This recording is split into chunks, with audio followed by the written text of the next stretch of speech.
Hey everyone, welcome back. My name is Taylin, and this is Dietitian with a Mission.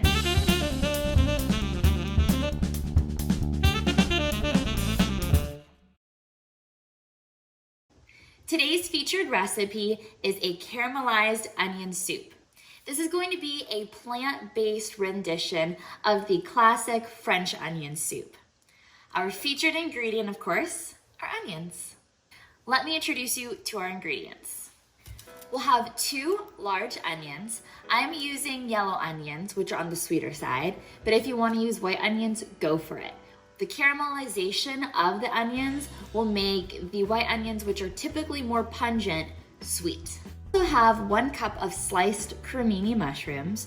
Remember, cremini mushrooms, baby bella mushrooms, and portobello mushrooms are all the same type of mushroom. They're just picked at different stages of their growth. So any of those mushrooms will do.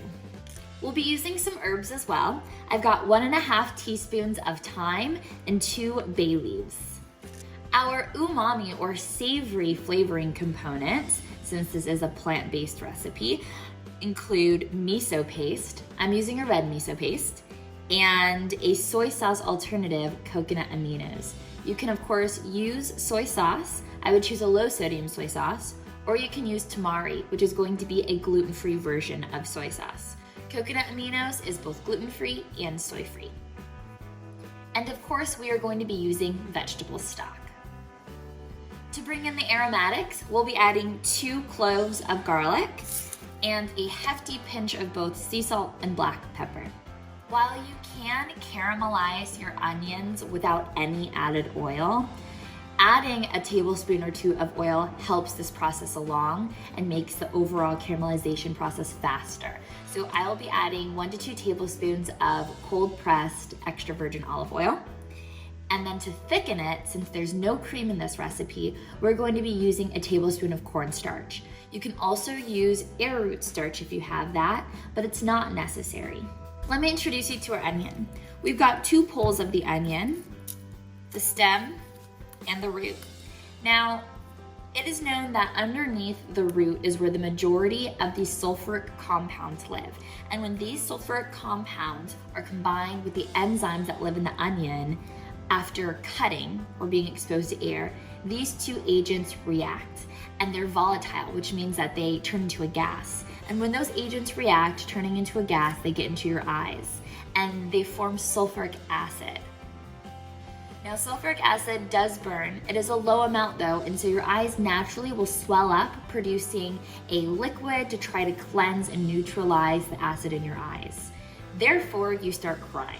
So what we are going to do when we cut our onion is leave the root intact. We're not gonna cut it off. This is to help preserve as much of the sulfuric compounds intact at once to minimize the total cry. You can also chill your onion for 30 minutes before prepping your recipe, as the colder temperatures will decrease the volatility of the acids.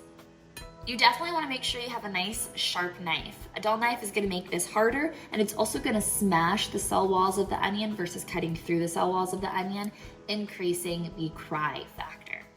So first I'm going to take my nails, grip the onion firmly, and cut across the poles. Pole to pole.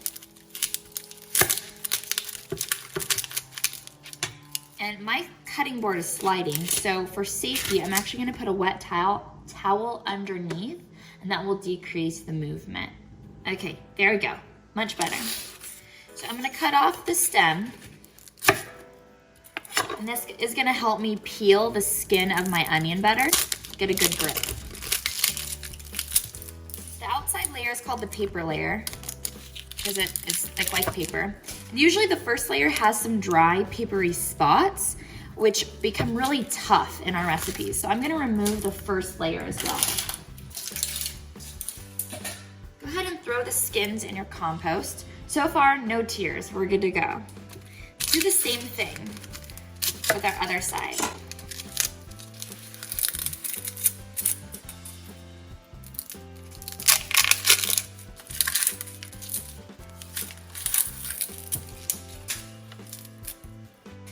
So to slice your onion, There are several ways to do this. I'm gonna do the fanning method, which means I'm gonna go along the striations of the onion all the way to where the root is. And I'm gonna make this pretty thin. I'm gonna do the same thing. Try to go all the way to the middle, using mostly the tip of my knife, not really the back end of the knife.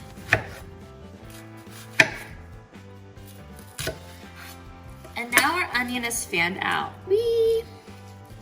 I could cut straight off of the end where the root is, and that would give us strips, or I could dice by going straight down. In this recipe, we're gonna create strips. So I'm just gonna cut off the root ball and immediately dispose of it in our compost. So far, so good. No tears. Now we have these beautiful strips of onions. I mean, that was just so perfect, so easy. I'm gonna set this aside. If your eyes are really sensitive, you can take your onions and put them in a container, or what you can do is like take the lid of your pot and just set over the chopped or sliced onion bits so any of those compounds aren't released into the air. Now we're gonna slice our other one. After you're done slicing onion number 1, go ahead and add 2 tablespoons of your olive oil to your pot, or you can use a Dutch oven, and turn your heat on low medium. We are then gonna add the strips of both onions to the pot to start our caramelization process.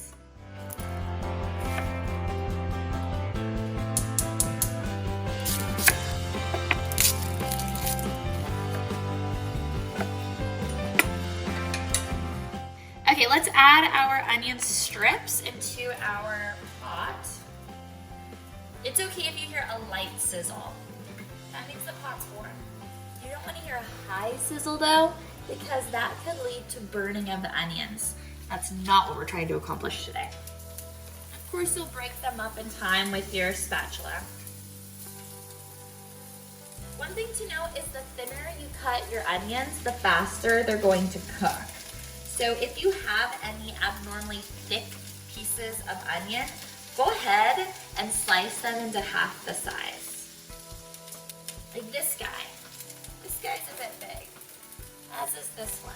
Our onions are in the pan. Just give them a nice toss. Then evenly coated in the oil. I have some of my small onion pieces that got a little brown too fast, but that's okay. Just 1 or 2 pieces.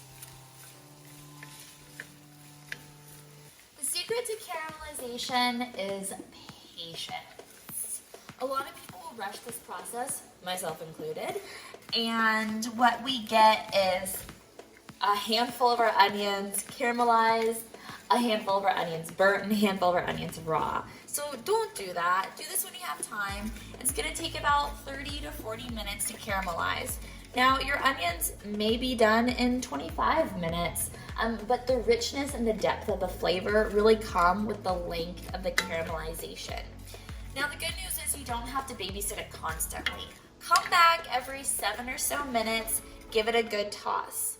And that is why you want it to be on low. If you have it on medium or medium high, it's gonna burn so fast and the bottom layers are going to turn black while the top layers are still raw. So start low, go slow, and let the Maillard reaction take place. Let's take a peek at our onions and see how things are coming along.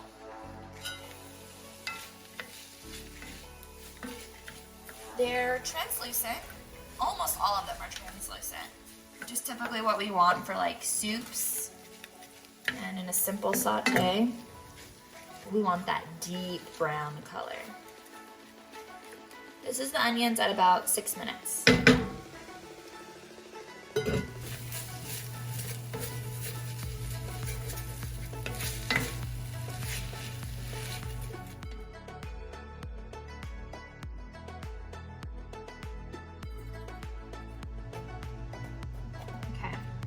I'm using 2 cloves of minced garlic, but you can use however many you like. It's been about 35 minutes. yes, we can see that much of our onion has got a golden brown tint to it. Clearly all of the onions are translucent. We even had some brown remnants stuck to the bottom of the pan. Now is a good time to add our mushrooms. Just got 1 cup of cremini mushrooms, finely sliced. We'll toss that in and they will cook down as well. And I'll also add my garlic at this time.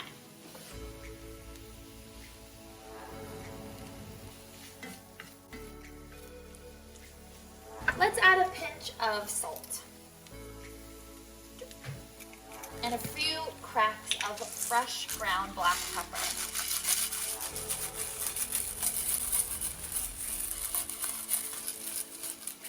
Okay, maybe more than a few. I'm gonna turn my heat up a little bit on medium.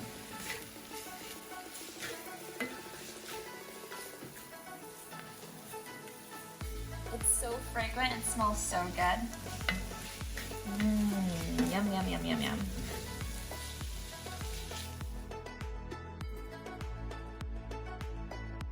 Let's check on our mixture. Ooh, yes.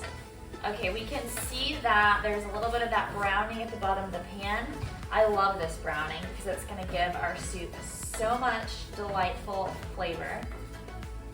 So now, let's start adding the rest of our ingredients. 4 cups vegetable stock.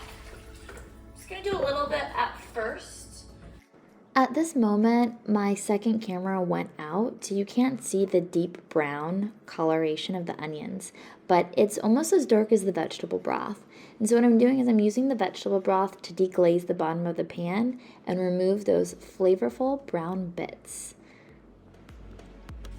Our bay leaves and thyme, and our coconut aminos. Stir.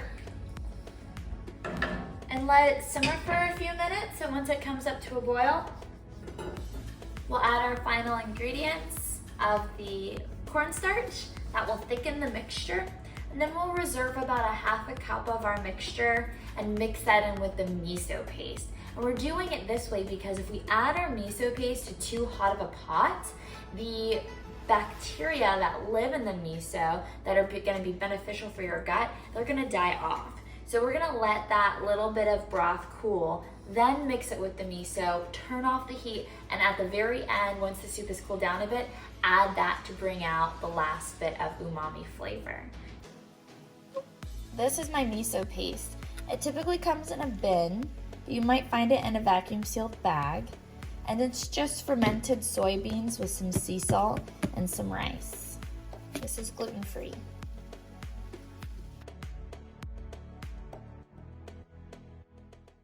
Well, there you have it, folks. Caramelized onion soup, a vegan spin on the classic French onion soup.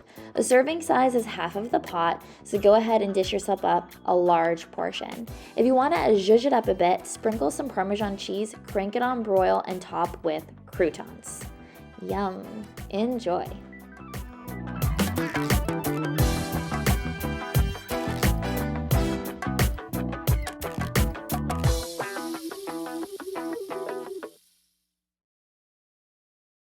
So how is it? It's really good. It's vegan, by the way. There's no actual meat in there. I wouldn't tell the difference. Actually, it was pretty good, actually, yeah.